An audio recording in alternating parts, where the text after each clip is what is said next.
ইতিমধ্যে আরজিকর কাণ্ডে তদন্তের ভার প্রধান বিচারপতির নির্দেশে সিবিআই এর হাতে তুলে দেওয়া হয়েছে। মঙ্গলবার আরজিকর হাসপাতালে নির্যাতিত তরুণীর বাড়িতে রাজ্য মানবাধিকার মহিলা কমিশনের 3 সদস্যের প্রতিনিধি দল আসেন। নির্যাতিতার পরিবারকে তারা আশ্বাস দেন তারা তাদের পাশে আছেন। নির্যাতিতার বাবা মা তাদের কাছে অপরাধী দৃষ্টান্তমূলক শাস্তির দাবি করেছে।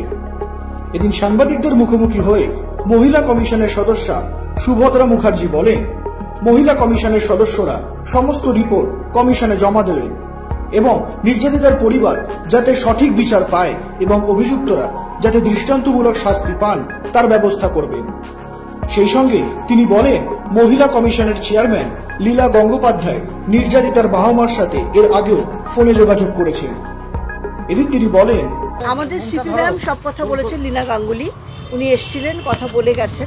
উনি কেসের দিনে এসেছিলেন, আমরা হসপিটালে গেছিলাম, আরজিকরে গেছিলাম, তখনই উনি প্রচুর আপনাদেরকে ওখানে উনি বলেছেন যে আমরা পাশে আছি, আমরা তদন্ত করছি, আমাদের যতটা সামর্থ্য সেই দিয়ে আমরা এর শেষ পর্যন্ত দেখার চেষ্টা করব বলেছেন সিপি সবই। এবং যেটা আজকে আমাদের এখানে কথা হলো, আমরা ওনাদের আশ্বস্ত করে গেলাম যে আমরা আছি পাশে, যা হয় এই অবস্থায় কি আর কথা বলা না। ওনাদের অভিযোগ একটাই, যেন যে করেছে তিনি যেন শাস্তি পান। ওনারা জানেন না, ওনারা এখন অবধি সবটা জানেন না, এবং ওনাদের যে অবস্থায় রয়েছে সে অবস্থায় কথা বলাটা সত্যিই খুব কষ্টকর।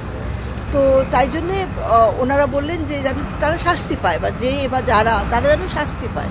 ওনারা এইটুকু চান বাবা মা হিসেবে, আর কিছু চান না। আমরা আশ্বাস দিলাম আমরা সঙ্গে আছি। আমাদের সিপি চেয়ারপারসন আমাদের এটাই বলে পাঠিয়েছেন, উনিও আসতেন কিন্তু উনি অন্যদিকে কাজ করছেন। তো সেই কারণে উনি ফোনে কথা বলেছেন এখানে, এবং উনি এইটাই আশ্বস্ত দিয়েছেন যে আমরা সর্বান্তকরণে পাশে আছি এবং এটা শেষ পর্যন্ত আমরা থাকবো।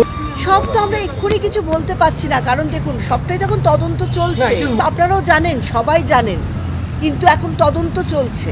তদন্তটা শেষ হোক, সব কাগজপত্র আমাদের হাতে আসুক, সিপি আপনাদের সব বলে দেবেন। ব্যুরো রিপোর্ট, নজরে বাংলা।